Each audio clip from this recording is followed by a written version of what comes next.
south of your location.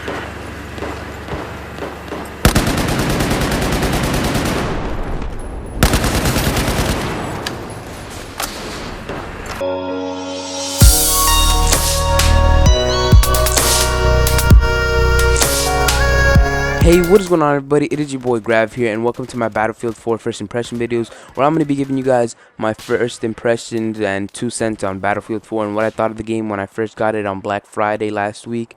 And I'm not gonna lie, I've been enjoying it ever since I got there. Ever since I got it the first day, it's been a great game so far, and I've really been loving it. Actually, that's all I've been playing recently, except for GT every now and then. But mainly, that game is the main thing I've been doing and playing, because it's just a great game overall. It's a really good game, well thought out, very creative, and yeah, without further ado, let's get into this. So the first thing I'm going to be covering is map size and what I feel like has changed compared to Battlefield 3, because in this game I feel like they have really downscaled the maps and made them a little bit smaller just so there's more combat going on for consoles at least. And that's, I'm not 100% sure if they even did that, but that's how I feel like on console. I don't have any of the old Battlefield 3 maps, but in Battlefield 3 I remember I could barely get around an entire map on foot. I could barely get around like half of the map on foot. But in this game, I seem to be able to like run around like the entire map, just me running, just full out sprinting out around there, just moving from point to point. And even though that's something that's a big difference compared to Battlefield 3, I really like it, but at the same time I don't like it because I feel like there's no room for any air vehicles. Like, I feel like the vehicles are just cramped up. I mean, even though they're used a lot, I feel like, I don't know, they feel like there's not really much of a need for them, because unless the other team has a vehicle and it's like camping out a flag or something in Conquest. But other than that, I feel like there's really no need for it, because you can really get around this entire map easily, and it's kind of it's pretty small. Like I said, in Battlefield 3 I could barely get around half of the map on foot, but in this game I can get around like the entire thing, I believe, on foot. And it's not really that hard, because they did kind of downscale the maps. Also, they added like different paths, some hidden paths in the game to get you around different places. Like, there's more ways to go through, I believe. There's like some places that I've actually never been to on a map today, because I usually just stick to what I know and places I know to go on. Like, I forgot that one map, but I know that map, like when you do something, a certain levolution on it, it floods the map and it makes the water rise. But that's like the next thing we're gonna be covering, levolution. And that is that in this game there's not really, the Levolution is great, but there's not really that much of it. Like, people thought Levolution was gonna do big things, like maybe change like how half of the map played or something like that, but it really doesn't. Except on that one map that I was just talking about with the rooftops, it really changes how that map plays, because literally you have to swim around the entire map when it's flooded, which actually is pretty good because it changes the pace, but it kind of makes vehicles that can swim in the water overpowered, because you can't really shoot at them or anything. So it's kind of hard, but I really don't have a problem with it. I like the Levolution. It's not too much, not too little. It's kind of just in between, and it's pretty it's pretty damn cool. I really like it.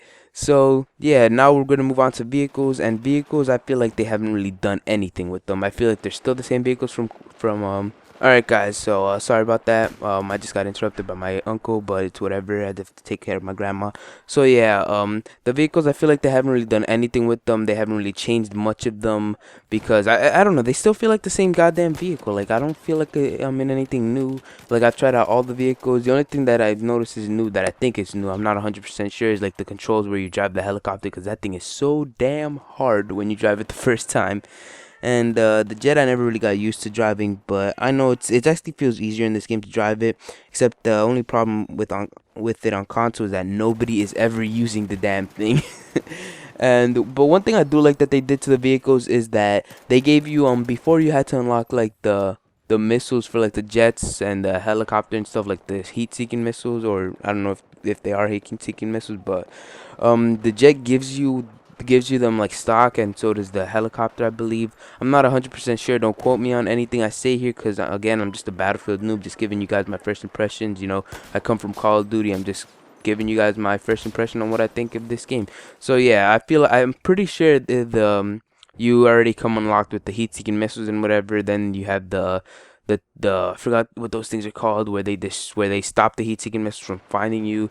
But yeah, they have those, and yeah, they come stock with it, which I think is pretty cool because you're not in the sky just getting demolished by all the other peoples that are actually good with it and have unlocked everything. But at the same time, I feel it's stupid because, you know, those people work to unlock it and work to learn, and these people are just throwing an advantage at you from straight from the get-go. So I think that's pretty stupid. But you know, whatever. We can all work with it. We can all work with things that Dice does. And yeah, guys, that was vehicles. Now, next thing I'm moving on to is guns. And what I think about the guns is that they are very balanced. I feel like I can use pretty much any gun and get like a good 20, 15 kills with them. I feel like these guns are good. I feel like they're all balanced. I don't see anything overpowered except for the Ace 23, I believe that is, because it's apparently the best thing ever, the best gun in the game. And I usually see a lot of people running around with it. Not really me. I mean, I don't even have it unlocked, so I can't run around with it.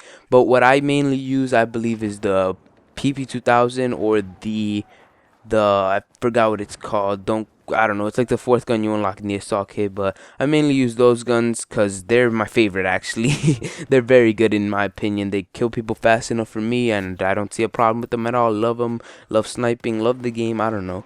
There's not really much that has no major changes, but you know, the game is pretty fun. It's better than what it used to be. Better in my opinion, from my personal experience.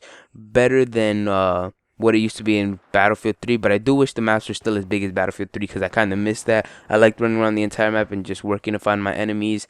It was pretty fun, and I enjoyed my time playing that game, and it was just amazing. It was just a fun time. But Battlefield 4 is also another fun time.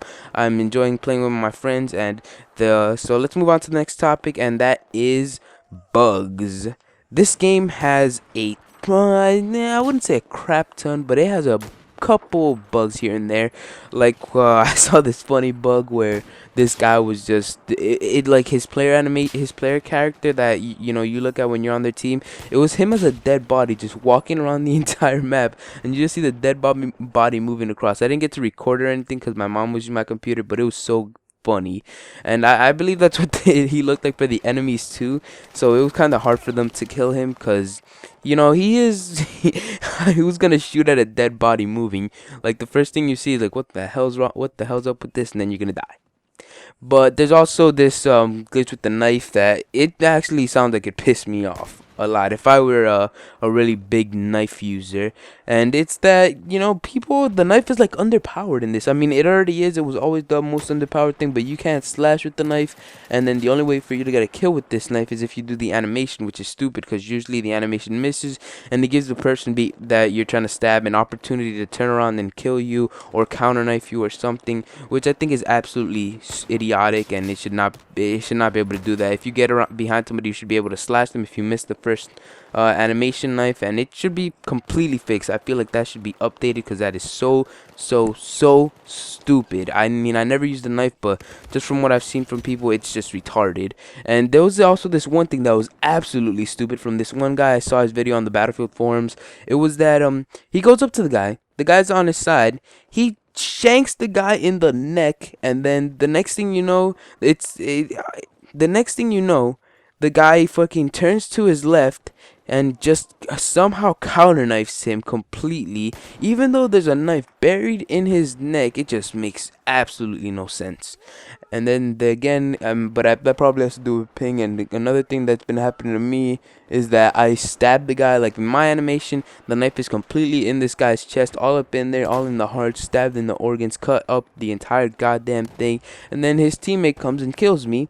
And when I look at the kill cam and I see these people moving around, his teammate, the one that I stabbed, is still alive, moving. I don't get it. Like, I just stabbed a knife into you. It makes no sense. But other than that, the other glitches in this game are pretty funny. I find them hilarious. There are actually some glitches where you know, go through things and stuff like that, but you know, it's not big issues. I haven't seen much of it. Oh, and another big thing that's been happening to my friend, not me, is that the knife, I mean, not the knife, in the loading screen before the game starts, it keeps getting him stuck there. And I know that's not an issue with his connection or anything, or his ping or anything like that, because when he presses to quit, I don't know if there's an option to quit. This has never happened to me at all. He presses to quit and it just completely shuts off his PS3. It does not quit him from the game. It does not exit him from the game. It just literally shuts his PS3 off and says, no, you can't play this. But other than that, there's not really much glitches. This game is amazing. I've been loving it so goddamn much, and my friend has too, even though that thing's been happening to him a lot. But he still enjoys the game. I still enjoy the game. It's a great game overall. I feel like everybody should buy it because it is the shiznit. And Call of Duty in my eyes has kind of downgraded right now, and it I don't know. I guess Battlefield right now for me is the new Call of Duty, because I'm bored of Call of Duty already and I'm tired of it. So you guys are probably going to be seeing more Battlefield 3 content on my channel. But yeah, guys, hope you've enjoyed this video. Please leave it a like, comment, favorite, and subscribe, and all that good stuff. Check out my links down below in the description. You know, you can follow my Twitter, follow the artist who made my my intro music, and follow the artist that made the outro music. But other than that, guys, hope you've enjoyed this video, and I'm out, guys.